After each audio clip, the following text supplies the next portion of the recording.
உங்களுக்கு டெஸ்டினின்னு ஒண்ணு ஏற்கனவே தீர்மானம் செய்யப்பட்டது அப்படின்னா, நீங்க பயப்படுறதுல ஒரு நியாயம் இருக்கு, ஒரு அர்த்தம் இருக்கு.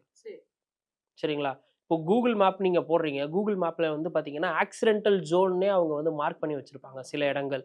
அப்ப அந்த சைடு போனாலே உங்களுக்கு டெஃபினட்டா ஆக்சிடென்ட் நடக்கும்னு அர்த்தமா? அதே மாதிரி தான் ஜாதகமும். அது உங்களுக்கு அந்த விண்டோ ஓப்பனா இருக்கு. அது நடப்பதற்கான பாசிபிலிட்டி இஸ் தேர். ஸோ, நம்ப பிரிகாஷனோட, நம்ப முன்னெச்சரிக்கையோட இருந்தா அத தவிர்த்துக்கலாம். அதுக்கு தான் ஜாதகம் பயன்படுதே தவிர, இப்ப நான் சொல்லக்கூடிய ஃபார்முலாவ நீங்க அப்படியே எடுத்து, உங்க ஜாதகத்துல அப்ளை பண்ணிட்டு, இதுக்கப்புறம் நான் வண்டியிலேயே போ முடியாதா? இதுக்கப்புறம் நான் வெளியவே போ முடியாதா? இதுக்கப்புறம் நான் டிராவலே பண்ண முடியாதா? அப்படின்னு சொல்லி யாரும் பயப்பட வேண்டிய அவசியம் கிடையாது. சரி, இப்போ ஆக்சிடென்டல் டெத் மாதிரியான துர்மரணம் அப்படின்னா, அதுல எல்லாமே சேரும். ஆக்சிடென்ட்டா இருக்கட்டும், சூசைடா இருக்கட்டும், எதிர்பாராத நேரத்துல நடக்கக்கூடிய விஷயங்கள நம்ப துர்மரணம், இல்ல திடீர் மரணம் இந்த மாதிரி நம்ப சொல்லுவோம். இப்ப யாருக்கு இந்த மாதிரியான அ ஒரு விஷயம் நடக்கிறதுக்கு வாய்ப்பு இருக்கு அப்படின்னு நீங்க பார்த்தீங்கன்னா, ராகுவினுடைய கர்மாக்கு நடக்க வாய்ப்பு இருக்கு.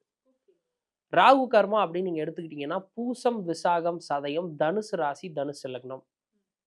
துர்மரணம் ஒரு குடும்பத்துல, ஒரு பரம்பரையில நடக்குது அப்படின்னாலே, இந்த மாதிரியான நட்சத்திரக்காரர்கள், ராசி லக்னக்காரர்கள் அந்த வீட்ல இருந்தா மட்டும் தான் இதுக்கான பாசிபிலிட்டி அப்படின்றது இருக்கு.